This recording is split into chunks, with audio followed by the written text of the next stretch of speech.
Hallelujah. आप सबको प्रभु यीशु मसीह की सुरक्षा और शांति हमेशा होते रहें। कोरोना वायरस की वजह से अप्रैल 30 तारीख तक करीब 32 लोग तो कंफर्म हो गया और 2.2 लाख के करीब लोग तो मर गया। मनुष्य जीवन वास्तव में हवा के सामने दिया जैसा होती है। ऐसा लग रहा है कि जब हम जीवित होते हैं फिर भी हम सपना में हैं। मनुष्य जीवन क्या है और किसके लिए है, हमें सोचना पड़ता है। मैं पढ़ना चाहता हूँ कि मूसा एक नबी था, उसने मनुष्य जीवन के बारे में इस तरह अंगीकार किया है। भजन संहिता 90:8 से लेकर 10 तक। तूने हमारे अधर्म के कामों को अपने सम्मुख और हमारे छिपे हुए पापों को अपने मुख की ज्योति में रखा है, क्योंकि हमारे सब दिन तेरे क्रोध में बीत जाते हैं। हम अपने वर्ष शब्द की नाई बिताते हैं। हमारी आयु के वर्ष 70 तो होते हैं, और चाहे बल के कारण 80 वर्ष के भी हो जाएं, तो भी उनका घमंड केवल नष्ट और शोक ही शोक है, क्योंकि वह जल्दी काट जाती है और हम जाते रहते हैं। कोरोना वायरस के अनेक तरह के उत्परिवर्ती रूप आने लगते हैं, इसलिए बहुत चिंता है कैसे वैक्सीन बना पाएंगे और इन ज़्यादा उत्परिवर्ती रूप के कोरोना वायरस के लिए वैक्सीन बना पाएंगे कि नहीं। जो वायरस दिखाई भी नहीं देते हैं, उसकी वजह से मनुष्य जीवन नष्ट हो जाता है। इस युग में आप क्या सोचते हैं? इस तरह तो निराशा जैसी धीमी आशा नहीं रखते हैं कि अगर वैक्सीन होगा तो ठीक होगा, या मेरे को नहीं लगेगा। इस तरह तो किस्मत पर भरोसा रखते हैं या फिर नियति पर भरोसा रखते हैं। लेकिन ये सब उन मनुष्यों के विचार है जिनके पास परमेश्वर नहीं है। इन विपत्तियों के समय में परमेश्वर के सच्चे भक्त को क्या विचार करना है बताना चाहता हूँ। पहले, कोई भी विपत्ति परमेश्वर के अनुमति के बिना नहीं आते हैं। और दूसरा, हमें पूछना है कि परमेश्वर ने क्यों इन विपत्तियों को होने दिया है। और तीसरा, इन विपत्तियों में मुझे कैसे विचार करना है, कैसे व्यवहार करना है। आज के वचन के शीर्षक हैं कोविड-19 और विपत्तियाँ। आज के वचन के द्वारा मैं आपको बताना चाहता हूँ कि इस पीड़ित कोविड-19 के युग में हम कैसे, किस दृष्टि से दुखों को देखना है और हमें कैसे व्यवहार करना है। आज के वचन के द्वारा प्रभु आपको आशीष दें। आमीन। आज के वचन दूसरा इतिहास 7 अध्याय 1 से 3 और 11 से 18। जब सुलैमान यह प्रार्थना कर चुका, तब स्वर्ग से आग ने गिरकर होम बलियों तथा और बलियों को भस्म किया, और यहोवा का तेज भवन में भर गया, और याजक यहोवा के भवन में प्रवेश न कर सके, क्योंकि यहोवा का तेज यहोवा के भवन में भर गया था। और जब आग गिरी और यहोवा का तेज भवन पर छा गया, तब सब इस्राएली देखते रहे और फर्श पर झुककर अपना अपना मुँह भूमि की ओर किए हुए धन्यवाद किया, और यूँ कहकर यहोवा का धन्यवाद किया कि वह भला है, उसकी करुणा सदा की है। यह सुलैमान यहोवा के भवन और राजभवन को बना चुका, और यहोवा के भवन में और अपने भवन में जो कुछ उसने बनाना चाहा, उसमें उसका मनोरथ पूरा हुआ। तब यहोवा ने रात में उसको दर्शन देकर उससे कहा, मैंने तेरी प्रार्थना सुनी और इस स्थान को यज्ञ के भवन के लिए अपनाया है। यदि मैं आकाश को ऐसा बंद करूं कि वर्षा न हो, व टिड्डियों को देश उजाड़ने की आज्ञा दूं, व अपनी प्रजा में मरी फैलाऊं, तब यदि मेरी प्रजा के लोग जो मेरे कहलाते हैं दीन होकर प्रार्थना करें और मेरे दर्शन के खोजी होकर अपनी बुरी चाल से फिरें, तो मैं स्वर्ग में से सुनकर उनका पाप क्षमा करूंगा और उनके देश को ज्यों का त्यों कर दूंगा। अब से जो प्रार्थना इस स्थान में की जाएगी, उस पर मेरी आंखें खुली और मेरे कान लगे रहेंगे। और अब मैंने इस भवन को अपनाया और पवित्र किया है कि मेरा नाम सदा के लिए इसमें बना रहे। मेरी आंखें और मेरा मन दोनों नित्य यहीं लगे रहेंगे। और यदि तू अपने पिता दाऊद की नाई अपने को मेरे सम्मुख जानकर चलता रहे और मेरी सब आज्ञाओं के अनुसार किया करे और मेरी विधियों और नियमों को मानता रहे, तो मैं तेरी राजगादी को स्थिर कर रखूँगा, जैसे कि मैंने तेरे पिता दाऊद के साथ वाचा बांधी थी कि तेरे कुल में इस्राएल पर प्रभुता करने वाला सदा बना रहेगा। आमीन। इस कोरोना वायरस के दुखपूर्ण युग में हमें क्या करना है? नंबर 1, विपत्ति के समय सच्चे परमेश्वर को जानना है। बाइबल का परमेश्वर यहोवा धर्माया है और प्रेमी है। वो धर्माया है इसलिए पाप से घृणा करता है, पाप के विरोध में सजा देते हैं। आज के वचन 13 पद में इस तरह लिखा है, यदि मैं आकाश को ऐसा बंद करूं कि वर्षा न हो, वह टीडियों को देश उजाड़ने की आज्ञा दूं, वह अपनी प्रजा में मरी फैलाऊं। परमेश्वर से डरना है। मनुष्य परमेश्वर की तरफ से सजा पाते हैं। अनेक बीमारियां, दुर्घटना, महामारी सब ये परमेश्वर की तरफ से आते हैं। ऐसा परमेश्वर का भय मानना यह बुद्धि का पहला कदम है। लेकिन परमेश्वर न केवल धर्माया है वरन प्रेम भी है। वो दया करता है, पाप क्षमा करता है, बचाते हैं। इसलिए परमेश्वर के इन दोनों गुणों को ठीक से समझना है,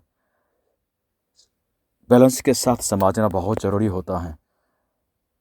इस पर आप मनान करेंगे, इसके अनुसार आप जिएंगे, तो सचमुच में जो आप आशीष पाएंगे। आज के वचन यहोवा परमेश्वर का भवन यानी यरूशलेम मंदिर के स्थापना पूरी होने का टाइम में ये बताया गया था।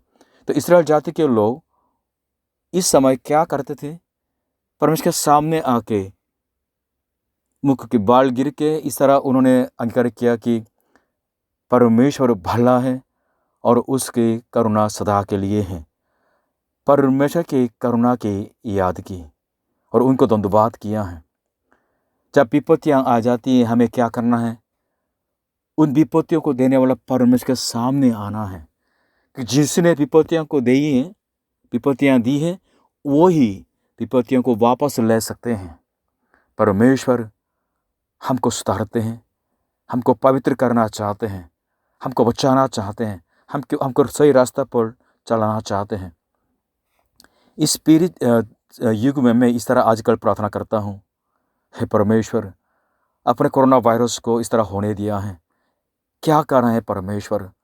जो छिपी हुई आपकी इच्छा इस कोरोना वायरस से पूरी कीजिएगा।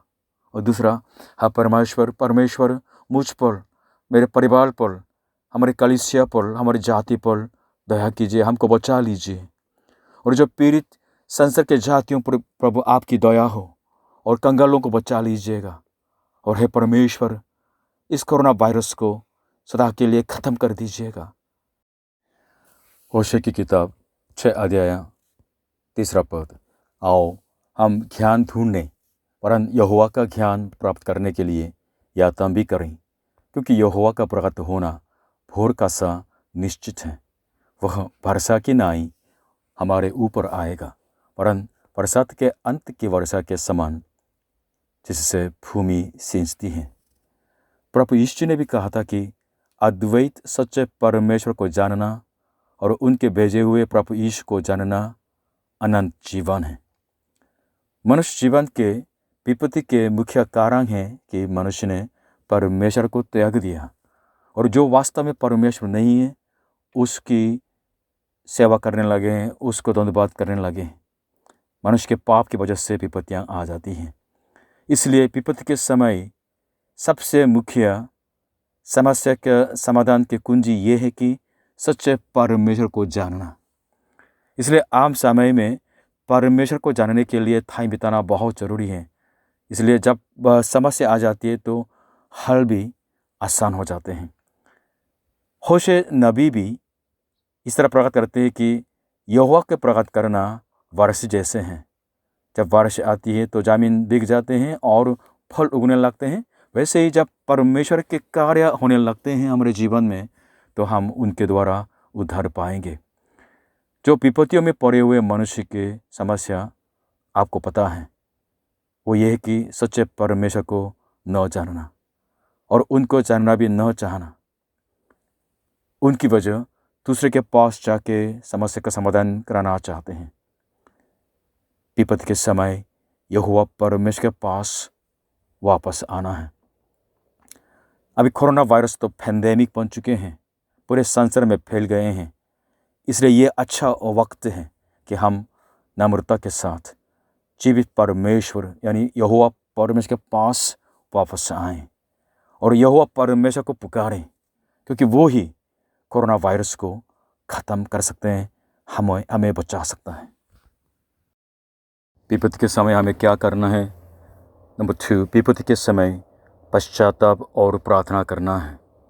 आज के वचन 13-14 में इस तरह लिखा है, यदि मैं आकाश को ऐसा बंद करूं कि वर्षा न हो, व टिड्डियों को देश उजाड़ने की आज्ञा दूं, व अपनी प्रजा में मरी फैलाऊं, तब यदि मेरी प्रजा के लोग जो मेरे कहलाते हैं दीन होकर प्रार्थना करें और मेरे दर्शन के खोजी होकर अपनी बुरी चाल से फिरें, तो मैं स्वर्ग में से सुनकर उनका पाप क्षमा करूंगा और उनके देश को ज्यों का त्यों कर दूंगा। आज के वचन में ये स्पष्ट है कि अकाल भी, मरी भी और टिड्डियों के जो विपत्ति भी सब परमेश्वर की तरफ से आते हैं। हाँ, अभी की बात है, अभी अफ्रीका में बहुत टिड्डियाँ तो पौधे को खा रहे हैं और ऐसे सुनने में आया कि ये पाकिस्तान, इंडिया होके चाइना तक जाएंगे, तो बहुत नुकसान पड़ेगा, बहुत लोग भूखे मर जाएंगे। हाँ, बहुत महामारी से लोग तो मर जाते हैं। हम ये न बोलें कि सिर्फ परमेश्वर प्रेम ही होगा और कुछ नहीं। इस तरह बोलेंगे तो हम धोखा देते हैं, क्योंकि परमेश्वर न केवल प्रेम है वरन वो न्यायी है। परमेश्वर प्रेमी भी है, लेकिन वास्तव में हमारा पापों का न्याय करने वाला भी है। कुछ लोग बोलते हैं कि परमेश्वर प्रेम है इसलिए नरक नहीं होगा। नहीं, नरक जरूर है। परमेश्वर पाप से घृणा करते हैं, क्रोधित हो जाते हैं और सच से न्याय करते हैं। परमेश्वर मनुष्य को मार डाल सकते हैं, मनुष्य को बचा भी सकते हैं।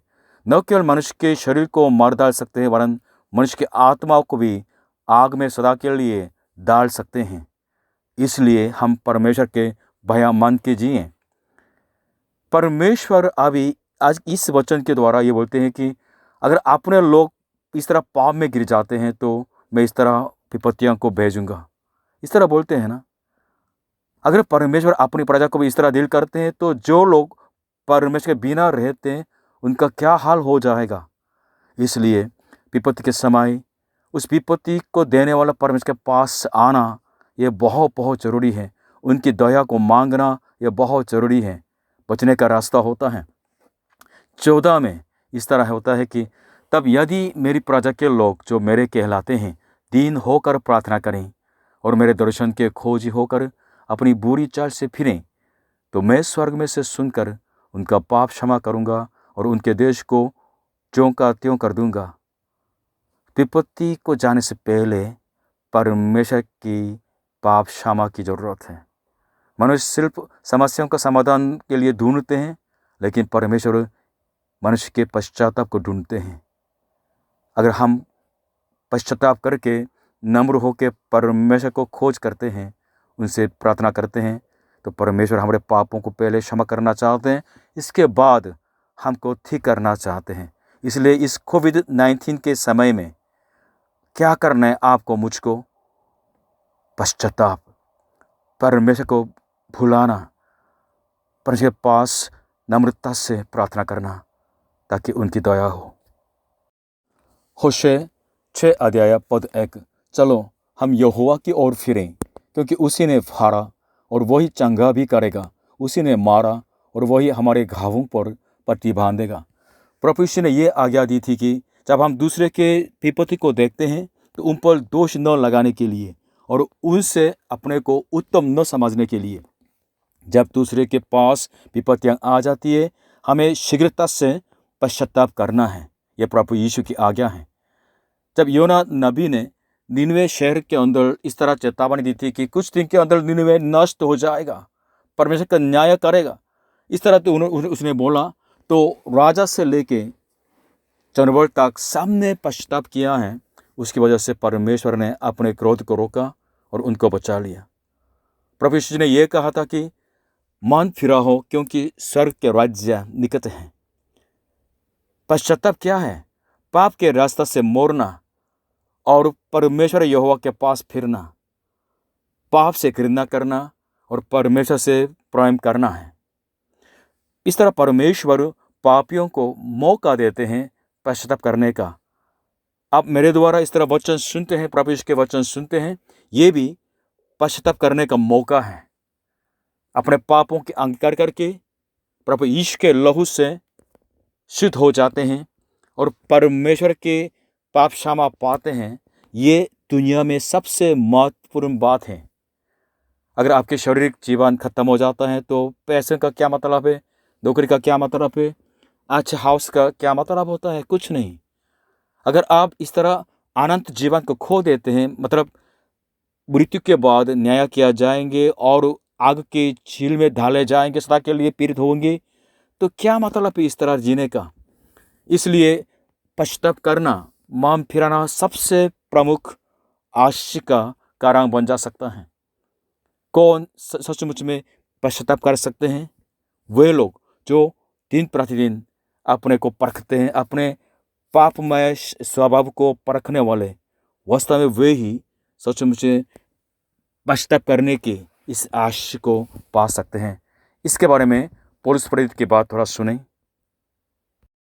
जो अपने अंदर पाप के स्वभाव को दिन प्रतिदिन देखते हैं, वही विपत्ति के समय तो सचमुच में पश्चाताप कर सकते हैं।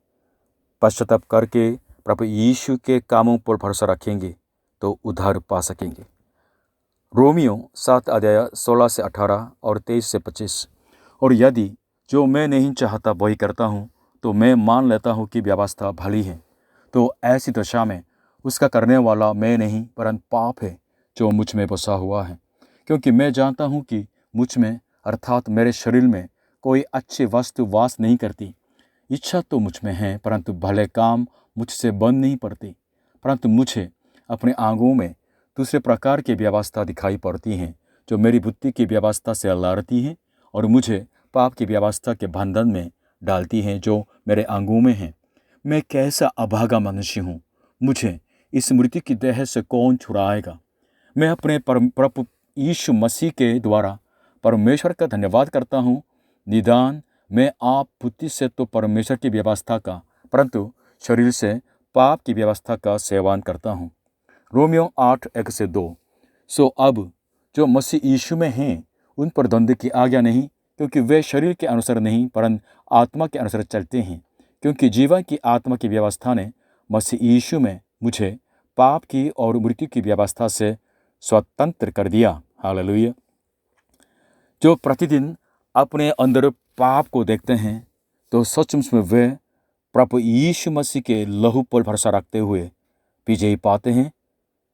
जो प्रतिदिन प्रभु यीशु के मृत्यु में से बचाने का ये सामर्थ्य के वचन तो सुनते हैं, उस पर मनन करते हैं, तो सचमुच में वे परमेश्वर में स्वतंत्र हैं। इसलिए पौलुस से हम प्रार्थना करें, हे प्रभु यीशु हम पर दया कर, प्रभु यीशु हम पर दया कर। प्रभु यीशु इसके पास आएँ और उनकी दया को अपनाएं और सचमुच में बच जाएं। यही है कोविड-19 के समय में हमारी प्रार्थना। कोविड-19 के समय में हमें क्या करना है? नंबर 3, विपत्ति के समय सच्चे परमेश्वर की प्रतिज्ञा में बने रहना है। अगर आप बाइबल पढ़ेंगे, आप देख सकते हैं बहुत ज़्यादा विपत्तियाँ परमेश्वर की तरफ से मिल जाती हैं, दीदियाँ, महामारी वगैरह वगैरह। प्रभु यीशु ने भी अंतिम युग के बारे में इस तरह तो बताया।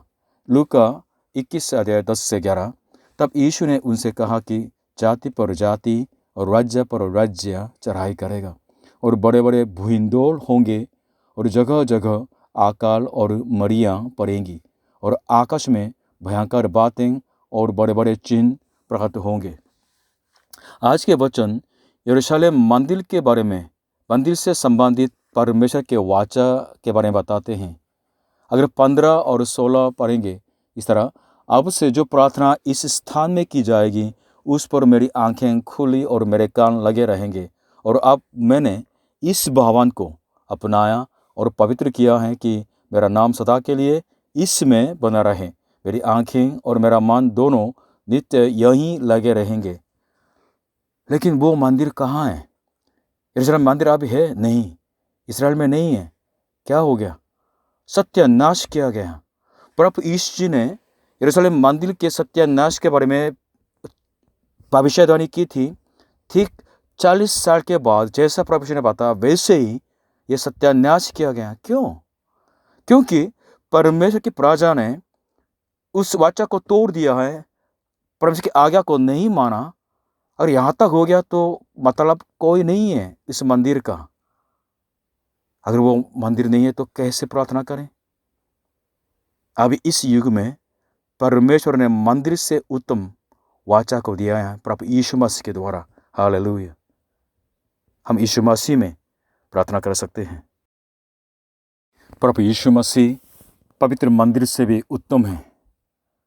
परमेश्वर ने हमें प्रभु यीशु मसीह को दिया है। इसलिए अभी हम इस युग में रहते हैं जब प्रभु यीशु मसीह के लोग प्रभु यीशु मसीह के नाम पर विश्वास करते हुए उसी नाम से प्रार्थना करते हैं और अनुग्रह पाते हैं।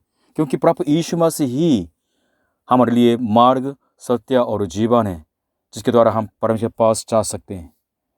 प्रभु यीशु मसीह ही मनुष्य और परमेश्वर के बीच में मध्यस्थ हैं। कौन आपके विरोध में जो परमेश्वर का क्रोध है आपके पापों की वजह से, कौन उस क्रोध को ठंडा कर सकता है? कोई नहीं, सिर्फ प्रभु यीशु मसीह ही कर सकते हैं। क्योंकि प्रभु यीशु मसीह ने आपके पापों को, मेरे पापों को उठा लिया है। वही हम सब के लिए प्रायश्चित है, पाप के प्रायश्चित है। इसलिए प्रभु यीशु मसीह के लहू से अगर आप प्रभु यीशु पर विश्वास करते हैं तो प्रभु यीशु के लहू वास्तव में आपको परमेश्वर को तो मेल मिलाप करा देते हैं। अगर प्रभु यीशु पर विश्वास नहीं करते हैं तो परमेश्वर के साथ कोई मेल मिलाप नहीं। सिर्फ आपके जीवन के विरोध में परमेश्वर का क्रोध ही वही कर रहे हैं। प्रभु यीशु पर विश्वास करेंगे, परमेश्वर आपके पापों को क्षमा करेंगे और आपको स्वीकार करेंगे और आपकी प्रार्थना को सुनेंगे। जब प्रभु यीशु के चेले पतरस कहीं जा रहे थे तो उसके सामने एक आदमी जो जन्म से लंगड़ा था तो भीख मांग रहा था। तो प्रेरितों के काम 3 अध्याय 6 और 2 और 6 में पढ़ूंगा। और लोग एक जन्म के लंगड़े को ला रहे थे, जिसको वे प्रतिदिन मंदिर के उस द्वार पर जो सुंदर कहलाता है बैठा देते थे कि वह मंदिर में जाने वालों से भीख मांगे। तब पतरस ने कहा, चांदी और सोना तो मेरे पास है नहीं, परंतु जो मेरे पास है वो तुझे देता हूँ। यीशु मसीह नासरी के नाम से चल फिर। हालेलुया। वो चलने फिरने लगा और प्रभु की स्तुति करने लगा। हालेलुया। प्रभु यीशु ने यह कहा था यूहन्ना 14:13-14, और जो कुछ तुम मेरे नाम से मांगोगे वही मैं करूँगा कि पुत्र के द्वारा पिता की महिमा हो। यदि तुम मुझसे मेरे नाम से कुछ मांगोगे तो मैं उसे करूँगा। आमीन। 17 और 18 आज के वचन। और यदि तू अपने पिता दाऊद की नाई अपने को मेरे सम्मुख जानकर चलता रहीं और मेरी सब आज्ञाओं के अनुसार किया करें और मेरी विधियों और नियमों को मानता रहीं, तो मैं तेरी राजगद्दी को स्थिर रखूँगा, जैसे कि मैंने तेरे पिता दाऊद के साथ वाचा बांधी थी कि तेरे कुल में इस्राएल पर प्रभुता करने वाला सदा बना रहेगा। अगर सोलोमन इस तरह चला होता तो सचमुच में न केवल सोलोमन वरन उनके सारे जो वंश तो आश पाते, लेकिन उसके जीवन में तो गड़बड़ आ गया। उसने परमेश्वर के पीछे चलना छोड़ दिया है और वास्तव में पाप में गिर गया और मूर्ति पूजा करने लगे हैं। तो ये देश टूट गया है, उनके परिवार में बहुत दुख, उसके जीवन में भी बहुत दुख मिला है। इस्राएल जाति के लोग परमेश्वर के सामर्थ्य से मिस्र से तो बाहर आए थे, स्वतंत्र हो गया थे, लेकिन परमेश्वर पर विश्वास नहीं किया, इसलिए कनान में नहीं जा पाए। जो पहले पीढ़ी करीब 6 लाख लोग राजस्थान में तो बिल्कुल मर गया है। इसलिए परमेश्वर के वाचा में बने रहना अंत तक, ये वास्तव में विश्वास है, ये वास्तव में बुद्धि है। प्रभु यीशु मसीह कल और आज और सदा के लिए न बदलते हैं। हालेलुया। इसलिए प्रभु यीशु मसीह के लहू के वाचा में बने रहना, ये आपके लिए सुरक्षा है और आप सदा के लिए पाप क्षमा पाएंगे और सदा के लिए परमेश्वर का प्रेम प्रभु यीशु में आपको मिलेगा और आप सदा के लिए आनंद जीवन पाएंगे। परमेश्वर के वाचा में बने रहना, ये बुद्धि है, ये विश्वास है। बाइबल के अंदर संकट के समय की प्रार्थना सुने। हे यहोवा, मेरी प्रार्थना की ओर कान लगा और मेरे गिड़गिड़ाने को ध्यान से सुन। संकट के दिन मैं तुझको पुकारूंगा, क्योंकि तू मेरी सुन लेगा। हे प्रभु, देवताओं में से कोई भी तेरे तुल्य नहीं और न किसी के काम तेरे कामों के बराबर हैं। हे प्रभु, जितनी जातियों को तूने बनाया है, सब आकर तेरे सामने धन्यवाद करेंगी और तेरे नाम की महिमा करेंगी। परंतु प्रभु, तू दयालु और अनुग्रहकारी ईश्वर है। तू विलम्ब से कोप करने वाला और अति करुणामय है। मेरी ओर फिर कर मुझ पर अनुग्रह कर। अपने दास को तू शक्ति दे और अपनी दासी के पुत्र का उद्धार कर। मनुष्य के विपत्ति के समय आप किसके पास जाएंगे? अतुल्य परमेश्वर, सर्वोत्तम परमेश्वर यहोवा ही आपको बचा सकते हैं। यहोवा परमेश्वर ने सृष्टि की, आकाश और पृथ्वी की, और आपको मुझको बनाया। आपको मार डाल सकते हैं या बचा भी सकते हैं। पाप और न्याय के मामले में वो धरानक परमेश्वर है, लेकिन वो प्रेमी है, बचाना चाहते हैं। इसलिए 15 अध्याय अभी फिर से सुनिएगा। परंतु प्रभु, तू दयालु और अनुग्रहकारी ईश्वर है। तू विलम्ब से कोप करने वाला और अति करुणामय है। कोविड-19 पैंडेमिक युग में हम क्या करें? इन सारी विपत्तियों को देखते हुए हम क्या करें? हम उस धर्ममय और प्रेमी परमेश्वर के पास आएं, जो दयालु है, विलम्ब से कोप करने वाले हैं, अति करुणामय हैं, अनुग्रहकारी हैं। उस यहोवा परमेश्वर के पास प्रभु यीशु के नाम से आएं। यही आपकी आशा है और आपको बचाने का रास्ता है। भाइयों बहनों, पाप के रास्ते से मोड़ना है। पश्चाताप करें। पश्चाताप नहीं करेंगे तो नाश हो जाएंगे। प्रभु यीशु पर विश्वास करें और यहोवा परमेश्वर की प्रजा बने। प्रभु यीशु पर विश्वास नहीं करेंगे तो हम नाश हो जाएंगे। नम्रता से प्रार्थना करें। प्रभु यीशु के नाम से परमेश्वर के मुख की खोज करें। तब परमेश्वर आपके पाप क्षमा करेंगे, आपको चंगा करेंगे, आपको बचाएंगे, आपकी सुरक्षा करेंगे, आपके टूटे जीवन को भी ठीक करेंगे। यदि मैं आकाश को ऐसा बंद करूं कि वर्षा न हो, व टिड्डियों को देश उजाड़ने की आज्ञा दूं, व अपनी प्रजा में मरी फैलाऊं, तब यदि मेरी प्रजा के लोग जो मेरे कहलाते हैं दीन होकर प्रार्थना करें और मेरे दर्शन के खोजी होकर अपनी बुरी चाल से फिरें, तो मैं स्वर्ग में से सुनकर उनका पाप क्षमा करूँगा और उनके देश को ज्यों का त्यों कर दूँगा। आमीन।